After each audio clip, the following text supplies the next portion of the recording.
Assalamualaikum warahmatullahi taala wabarakatuh.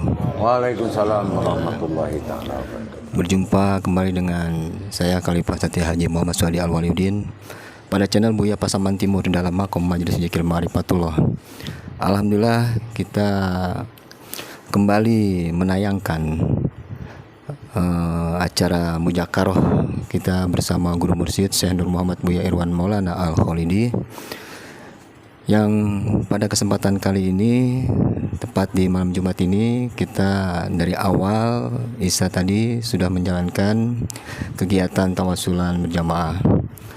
Hadirin pemirsa jemaah sekalian yang masih setia pada channel YouTube Buya Pasaman Timur, dari channel per channel dan judul per judul, ada di antara yang mungkin pada suatu tayangan memang diulang kembali dalam rangka lebih memperjelas, terutama di dalam mudzakaroh. Jadi terkadang dari tausiah kita mudzakarohkan agar pemirsa sekalian lebih memahami. Insya Allah kita mulai saja mudzakaroh kita pada kesempatan kali ini. Kita sapa dulu Guru Mursyid kita. Assalamualaikum warahmatullahi taala wabarakatuh ya. Waalaikumsalam warahmatullahi wabarakatuh. Alhamdulillah Bu ya, hingga sampai detik ini kita masih bisa bersama-sama dengan Buya, dan di kesempatan kali ini dapat bermudzakaroh kembali dengan Buya. Di kesempatan kali ini ada beberapa yang ingin dipertanyakan oleh saya, juga oleh saudara-saudara sekalian yang ada di atau hadir di sini Bu ya. Di dalam proses memahami hakikat ini Bu ya, terutama di dalam pelajaran ibadah yaitu sholat itu sendiri, ada keterangan yang menurut saya ini lebih khusus. Kenapa? Karena dia ada keterangan ini di dalam Al-Quran itu sendiri Bu ya. Terutama khususnya di Quran surat Al-Hajj ayat 77 yang menyatakan, terutama orang-orang yang beriman, hai orang-orang yang beriman, ruku dan sujudlah kamu. Ada kesan di sini sesuatu yang istimewa di antara ruku dan sujud ini Bu ya. Jadi di kesempatan kali ini saya ingin mempertanyakan, kenapa ruku dan sujud ini sampai begitu dikatakan di Al-Quran ini, sementara yang lain belum ada yang mengatakan di Al-Quran itu, tapi ruku sujud ini yang sepertinya luar biasa. Saya mohon petunjuknya Bu ya, kiranya Bu ya bisa menjabarkan makna di balik ruku dan sujud, seakan-akan ada seperti rahasia besar di sini Bu ya. Mohon petunjuknya Bu ya. Ya, insyaallah. Bismillahirrahmanirrahim. Sebetulnya benar. Kenapa Al-Quran menekankan rukuk dan sujudlah engkau? Karena ada dua perlakuan besar dalam sholat itu. Pertama, berdiri dan duduk. Yang kedua, rukuk dan sujud. Berdiri dan duduk adalah makomnya ilmu. Ya. Dan rukuk dan sujud itu makom ibadah. Makom ibadah tertinggi.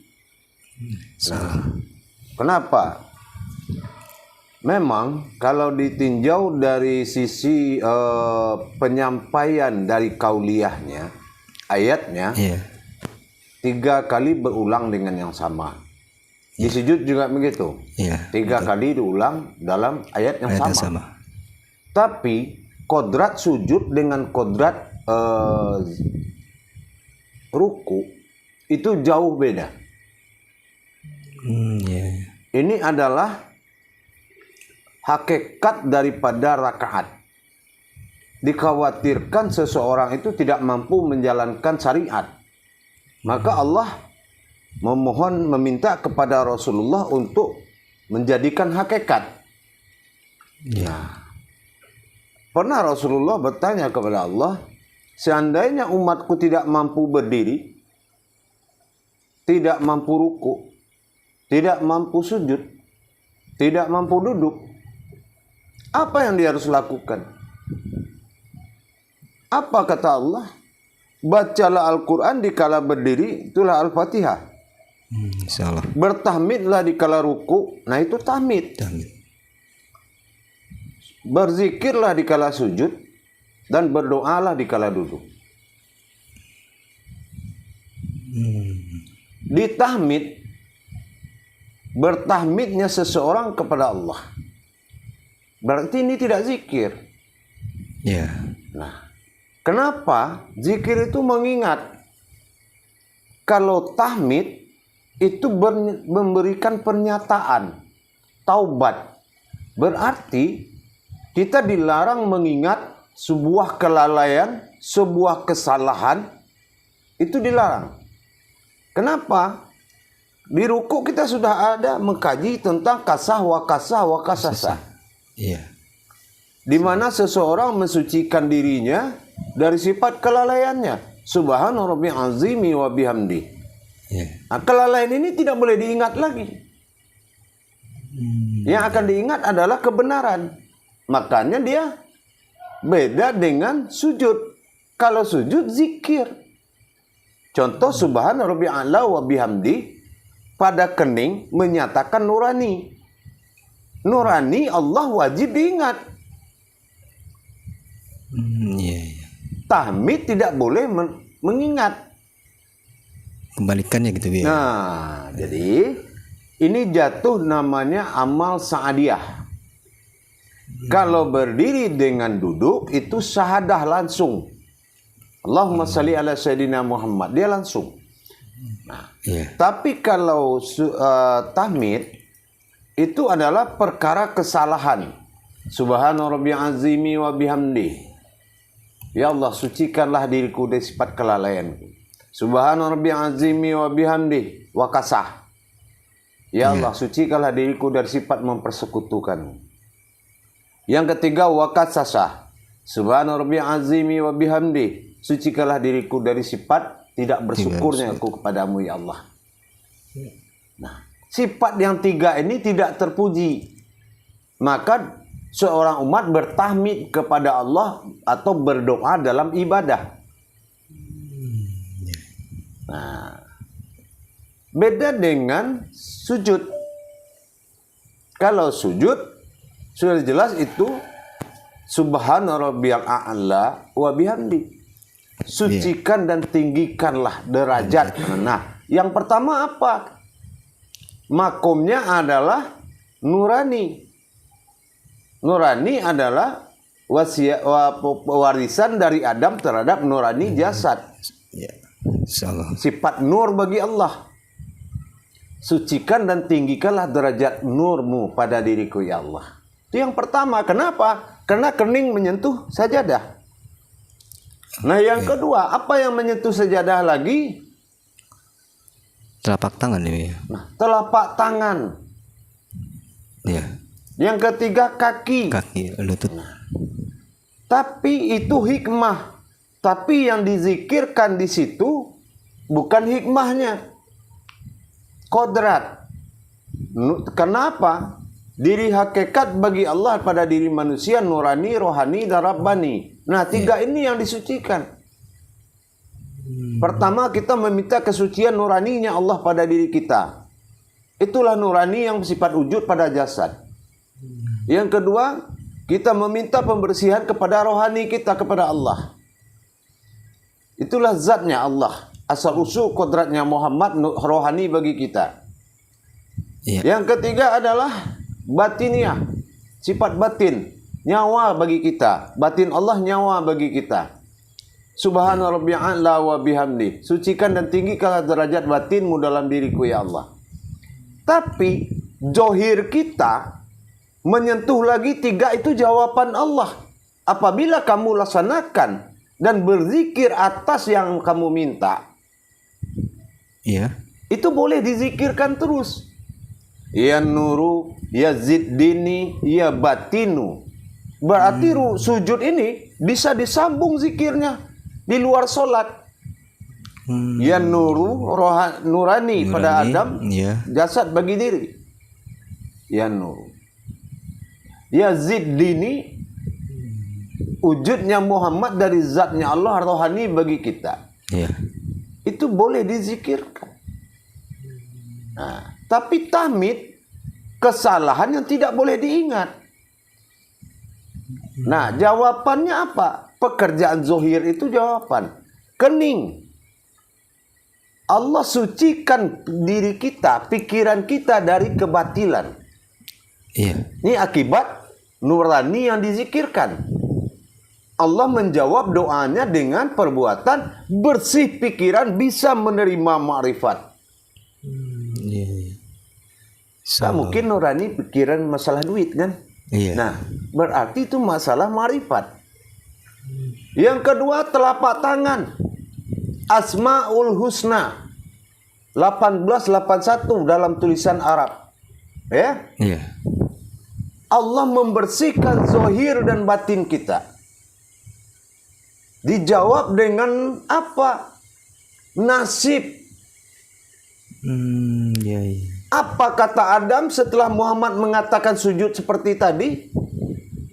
Ya Allah, sucikanlah kehidupanku dari kesengsaraan dan kemiskinan.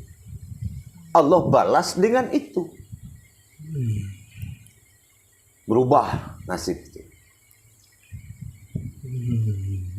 Yang ketiga, apa yang menyentuh sejadah secara zahir? Yaitu kaki. Dua-duanya. Adam juga berkata, nurani itu kepada Allah.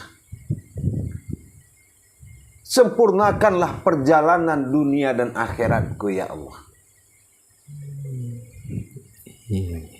Dan itulah yang akan terjadi di diri orang yang berilmu dalam sujudnya. Itu yang zikir. Makanya beda dengan tahmidnya begitu. Insyaallah ya. Kalaulah izin Bu ya, itu lebih ke nurani rohani rabbani kodrat-kodratnya Bu ya. Yang jadi pertanyaan kembali, kenapa saat berdiri dari ruku itu, kan ini jangan kalau tidak salah saya jelas, untuk dilupakan semua kesalahan-kesalahan di ruku itu, tapi ketika kita berdiri dari ruku itu, kita mengucapkan Rabbana lakal hamdu Bu ya. Mohon petunjuk Bu ya. Itu kan itu. Sami Allahu liman hamidah. Aku mendengar apa yang kau katakan. Kan langsung dijawab sama Allah. Jadi Sami Allah itu jawabannya. Jawabannya. Maka dinyatakan oleh Allah sebagai Rabbil Alamin. Atas nama kesalahan dari seluruh perbuatan alam ini kepadamu ya Allah, aku memohon ampun. Kata sifat aftar bagi Allah kepada ba'dal yang disembah. Kan Rabbil Alamin dengan ilahinas kan tidak sama. Tuhan manusia dengan Tuhan sekalian alam tidak sama. Ya kan? Nah, seperti kita, Allah ciptakan kucing, dia ciptakan kita. Tapi kita mau nggak sederajat dengan kucing? Kan tidak mau. Nah, berarti perbuatan ilah Tuhan bagi diri, perbuatan Allah Rabbil Alamin itu berbeda. Ciptaan dengan kejadian.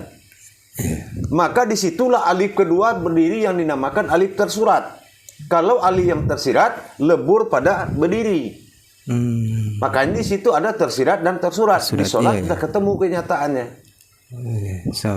Nah, begitu. Maka di situ Rabbana lakal hamdu, memohon ampunlah dia kepada hamdunya.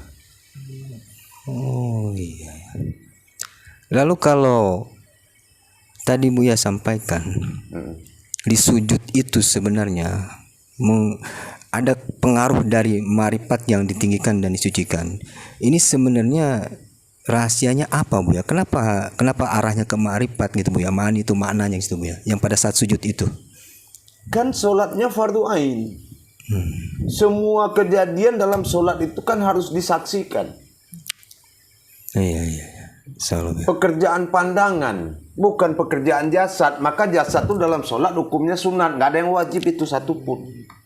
Mulai berdiri sampai salam itu nggak ada yang wajib itu. sudah ada penangkisnya. Nggak mampu berdiri ya baca Quran. Berarti nggak wajib. Nah, yang wajib itu adalah pandangan. Ainnya, fardu ain. Fardu wajib ain menyaksikan.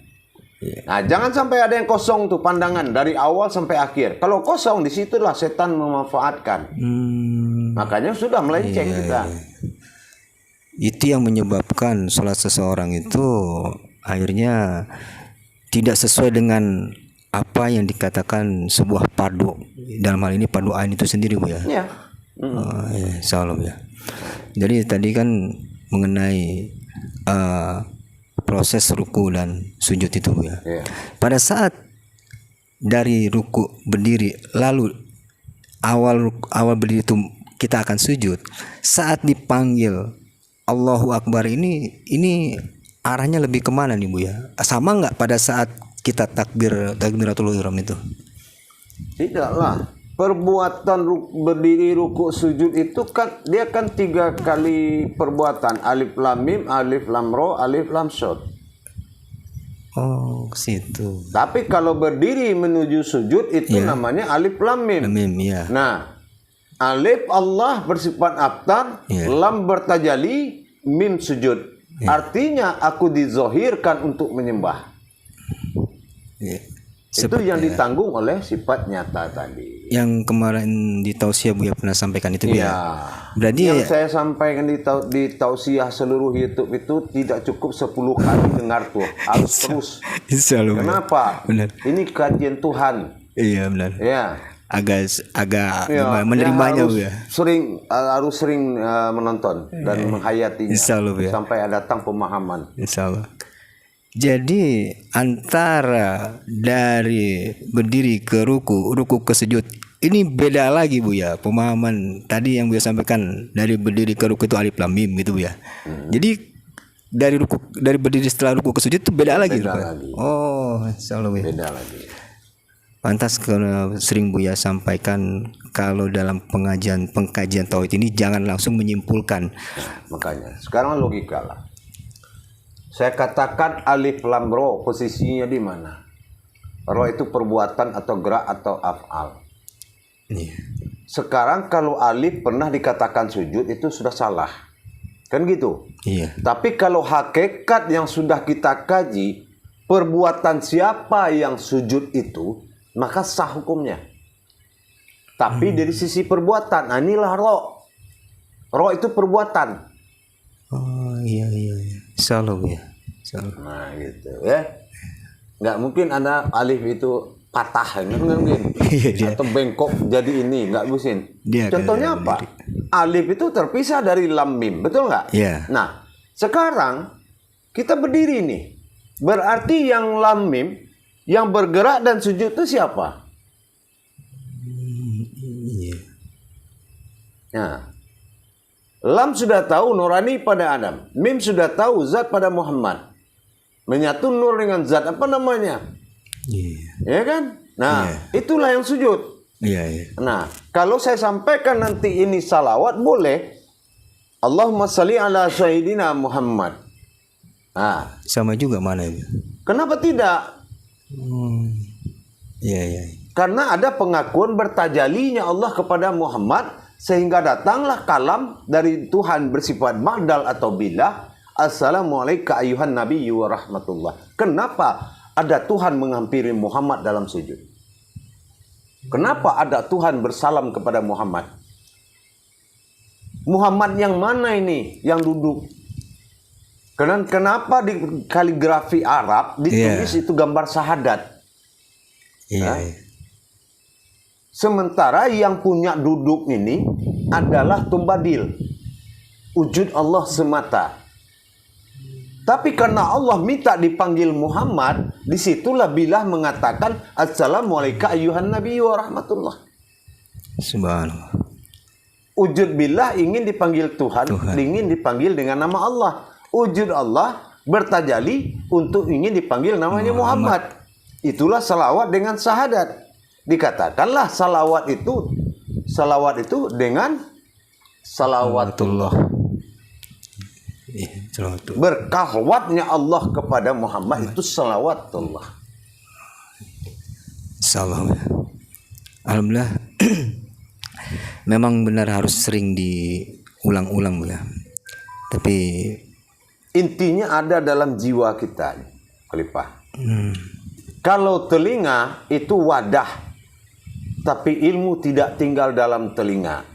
Karena apa? Jangan kamu amalkan apa yang kamu dengar dan kamu lihat, melainkan apa yang aku datangkan.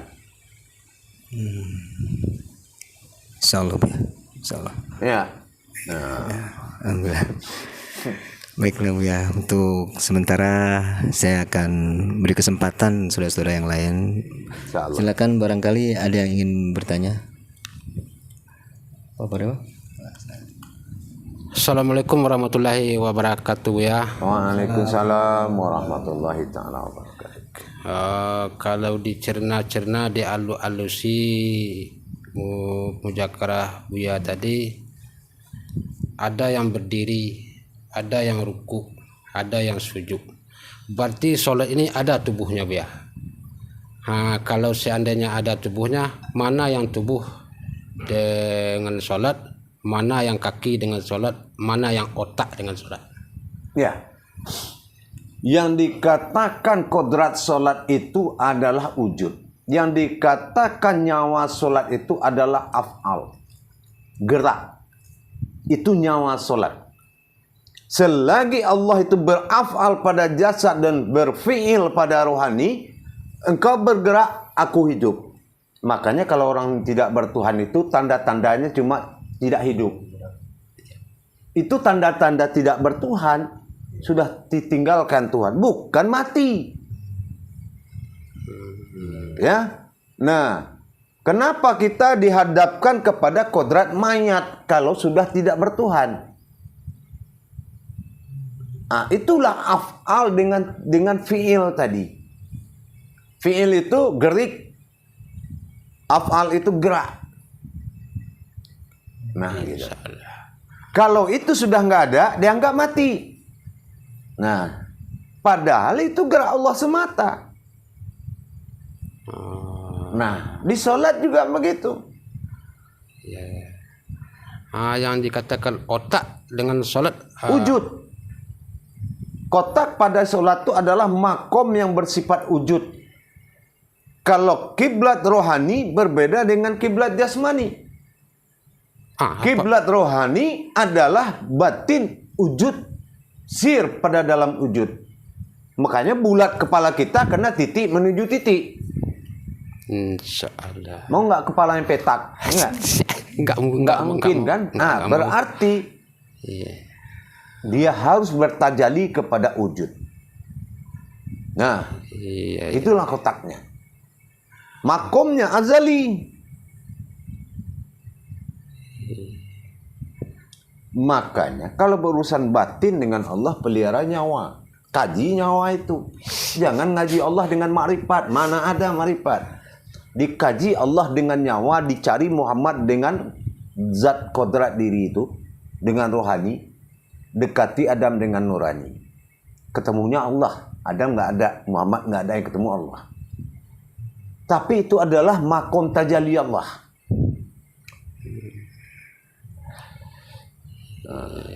Ini enggak? Insyaallah ya. Mungkin di antara saudara-saudara kita yang ada ingin dipertanyakan, mohon pakai itu aja dipersilakan. tuh, pakai mic. Silakan yang bertanya. Assalamualaikum warahmatullahi wabarakatuh. Waalaikumsalam warahmatullahi wabarakatuh. Jadi masih ada yang belum saya pahami. Dalam proses itu yang menyembah dan disembah itu yang mana? Apakah ini keluar makom lagi? Ya, untuk sementara sesuai dengan makom, sujud dan duduk, ya kan gitu. Sujud, ruku dan sujud, ya enggak? Nah, kalau pembahasan kita insyaallah makomnya adalah ruku dan sujud. Kalau penyembahan tidak cukup waktu kita untuk diteruskan. Karena itu termasuk kajiannya sangat panjang ya. Sangat panjang dengan sangat sensitif. Paham? Jadi harus kembali ke makom kaji. Insya Allah. Silakan yang ingin bertanya. Boleh Pak Irwan.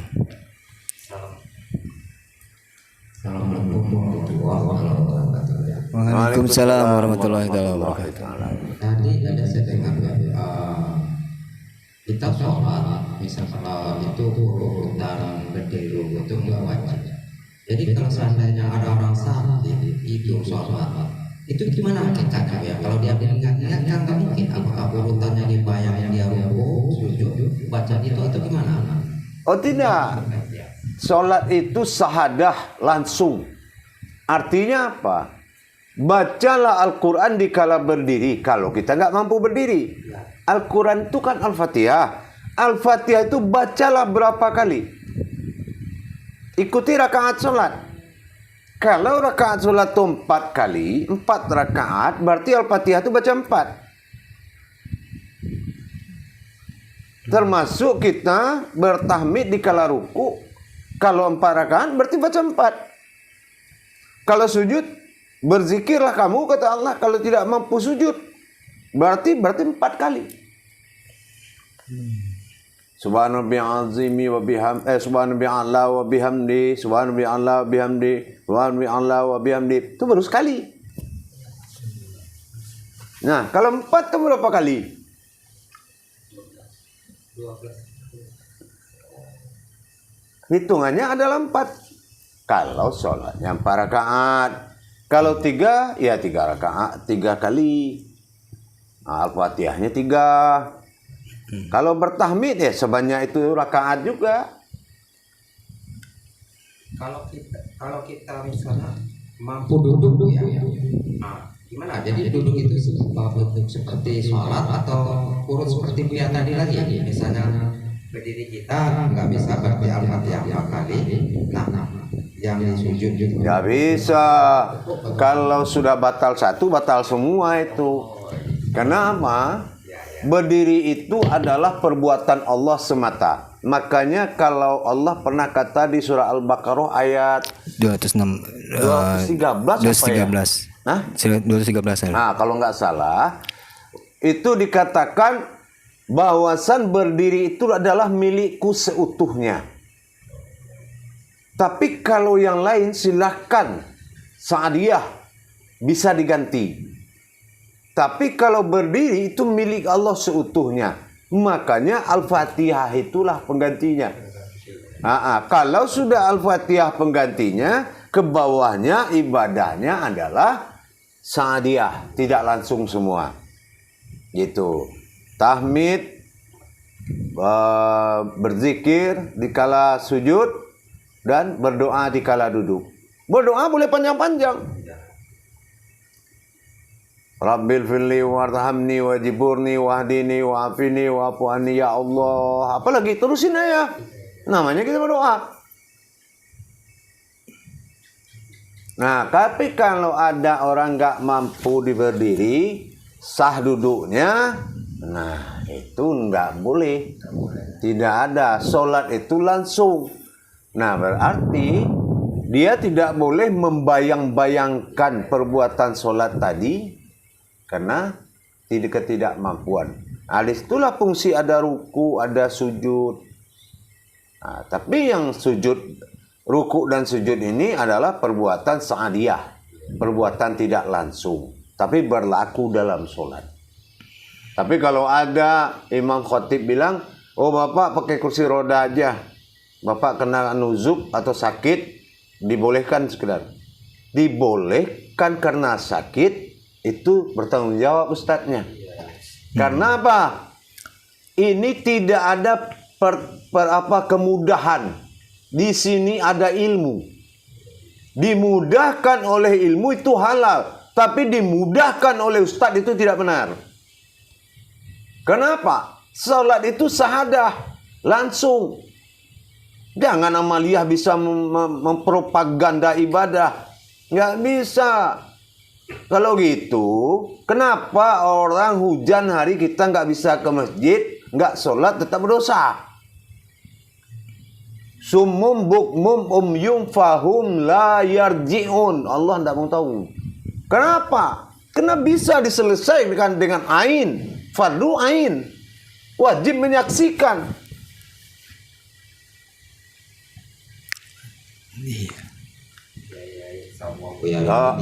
Kesalahan selama ini. Itu tidak boleh. Jadi tidak ada perwalian dari sholat. Sholat hukumnya syahadah langsung. Gak bisa cara zahir dengan batin, dengan hakikat. Gak bisa hakikat cari tarekatnya. Gak bisa cari marifatnya. Allah itu maha memberikan kemudahan. Dalam arti tetap dalam ilmu. Bukan kemudahan kebijakan kayak kita di pengurus-pengurus kampung. Nah, nggak bisa. Metode apa itu? Nggak benar itu. Jangan diikutin. Ya. Insya Allah. Silakan. Lanjutnya. Assalamualaikum warahmatullahi wabarakatuh. Waalaikumsalam warahmatullahi wabarakatuh. Pertanyaannya, sholat ini kita kan harus berdiri tegak ya. Itu termasuk fardu ain ya. Iya. Nah, seandainya kita tidak mampu berdiri tegak, utuh tegak. Kalau kita bersandar ke tiang itu. Nah itu nggak mampu namanya. Berdiri tapi nyender ke dinding. Berdiri tapi nggak utuh. Iya. Kalau gitu tentara aja nggak sanggup kalau gitu. Kalau berdiri gitu. Kalau nyender semua orang sanggup. Ya kan? Tidak boleh. Contoh kita zikir. Zikir itu apabila tulang punggung kita tidak lurus dalam tafakur, itu juga membatalkan. Karena apa? Tiang arasullah termasuk tulang sulbi. Ini arasatilnya Allah. Kalau dihakikatkan dia yang menahan langit tidak jatuh ke bawah. Janganlah engkau lemah jadi manusia, kata Allah. Tetapi bersifatlah engkau kepada sifatku sendiri. Jadi kalau kita berdiri utuh, yang diminta Allah bukan berdiri jasad utuh seperti ini. Dirikan sholat, berdiri diri mencari diri. Nah, itu yang sholat. Kalau yang berdiri tubuh begitu tadi, tubuh itu pasangannya ruh. Nah, itu hutan mana itu. Nah, ya kan? Yang dimaksud oleh Allah bukan mendirikan tubuh, tapi mendirikan diri. Mendirikan diri yang berdiri, mencari kepada pemilik yang diri. Pemilik diri yang bukan bernama diri, tapi dia berdiri dalam diri. Yang mudah-mudahan aja bisa disimak. Insya Allah. Insya Allah ya. Silakan, saya lagi. Nah itu ya. Nggak ada lagi. Alhamdulillah dari pertanyaan ke pertanyaan. Subhanallah. Walaupun agak sedikit bergeser dari konteks yang dipertanyakan ya. Memang kebiasaan bergeser itu kebiasaan umat. Kebiasaan tetap kebiasaan Tuhan. Yang penting nggak Tuhan aja bergeser. Ya, asal jangan Tuhan aja bergeser dari kita. Insya Allah. Jadi tadi saya ingin bertanyakan kembali agak mengenai orang yang gerak-gerik tadi Bu ya, izin Bu ya, yang tadi Bu ya sampaikan. Ketika memang tidak ada gerak atau tidak ada gerik tadi, kalau tidak salah saya mendengarkan tuh, maka dia yang ditinggalkan oleh Allah. Ini maknanya bagaimana Bu ya? Apa di dalam sholat itu atau dalam kehidupan tuh Bu ya? Dalam segala bentuk.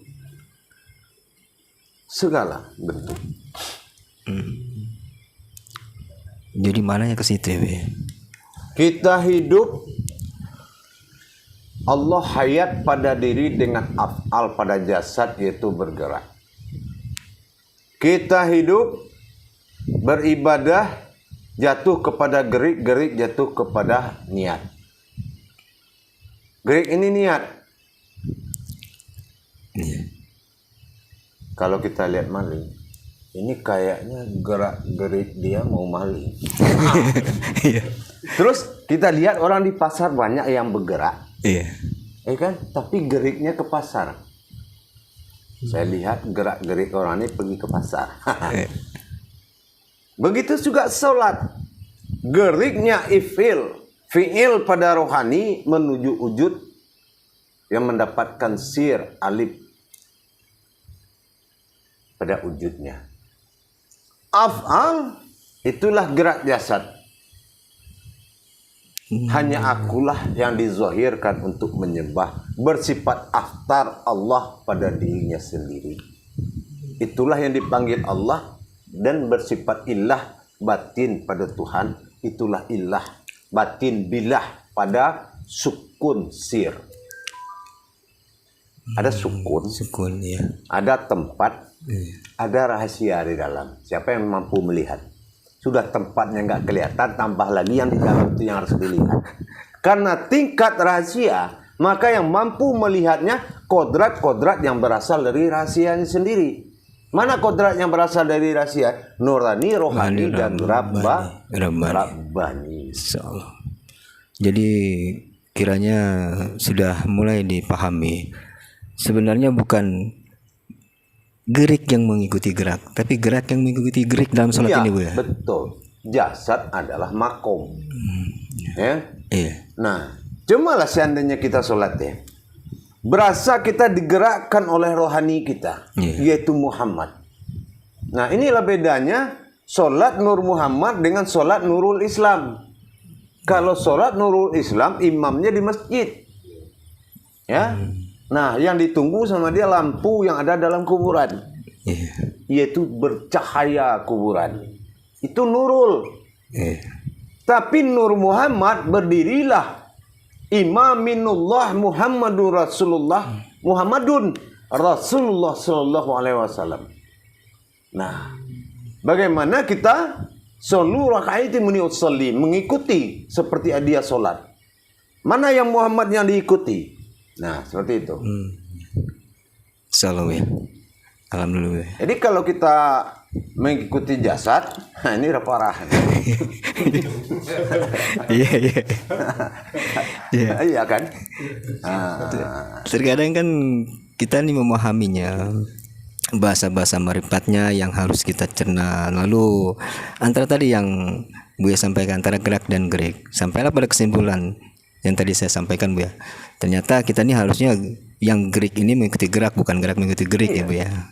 Intinya kan begini. Kalau kita tahu makom daripada kiblat rohani itu adalah titik, ngapain mengharapkan matahari terbenam? Apabila Adam sudah melihatkan wajahnya, maka Allah melihatkan wajahnya kepada batinnya sendiri. Itulah titik.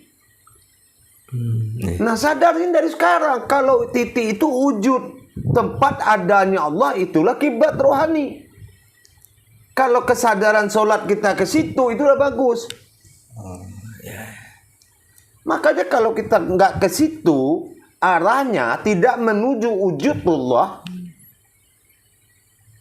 maka sholat ini jatuh amaliyah. Hukumnya syariat, ya kan? Jadi, muslimnya kasab, perbuatan jasad semata, ya. Sholatur malharlah fil jazadiyah. Itu bagi yang tidak berilmu. Sholat itu hanya menggerakkan jasad belakang. Ya, makanya ada dokter kecampur tangan dalam sholat, kan bukan kiai, bukan syekh juga. Kata dokter, kalau berdiri ginjal bagus, betis bagus. Kalau lagi duduk, nah itu urat betis kencang. Itu urusan betis apa urusan sholat?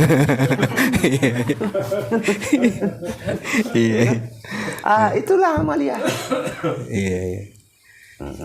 Cocoknya mana jasa dia, Bu ya, dampak dari itu. Jadi cocok lah karena jasa dia ya. Sementara kan sholat ini harusnya sampai ke muka sabatullah, Bu ya. Insyaallah. Ada apa? Oh, saya pikir mau tadi bisik-bisik. Enggak, dia tertawa tadi dokter kecampur. Maksudnya apa? Memberikan saran. Kalau bertekuk ini bagus buat ginjal kita. Jadi memang kalau kurang tidur tidak bagus buat kesehatan kata dokter. Tapi kata Allah, perpanjanglah malammu demi Allah. Entah mana yang mau diikutkan. Panik. Insya Allah ya. Jadi masih ada yang mau nanya nggak nih? Kira-kira? Ya, ada yang tanya lagi. Kiranya sebelum, karena tidak ada lagi yang bertanya nih Bu ya. Cuman kalau saya bertanya lagi, konteksnya jauh dari apa yang tadi disampaikan di awal Bu ya. Karena memang awalnya kita buka antara ruku dengan sujud itu sendiri Bu ya.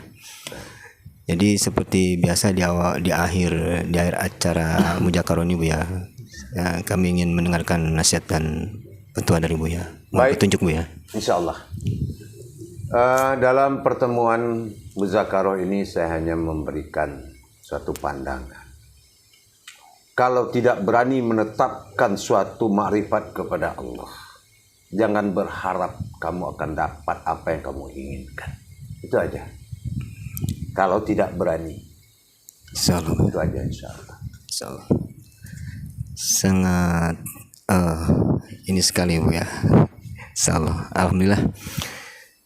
Demikianlah kiranya hadirin serta jemaah yang masih menyaksikan channel YouTube Buya Pasaman Timur ini, yang pada makom majelis zikir Ma'rifatullah. Dari awal kita coba kupas mengenai hal ruku ke sujud ini seperti apa, dan seperti juga yang kita simak bersama dengan apa yang guru mursyid kita sampaikan. Alhamdulillah, apa yang tadi sudah kita saksikan semoga menjadikan ilmu yang bermanfaat bagi kita dalam rangka kita beramal dan beribadah menuju yang hak bagi Allah. Kiranya Mujakarah di kesempatan kali ini saya rasa cukup sekian dan kita akhiri. Billahi taufiq wal hidayah. Wassalamualaikum warahmatullahi taala wabarakatuh. Waalaikumsalam warahmatullahi taala wabarakatuh.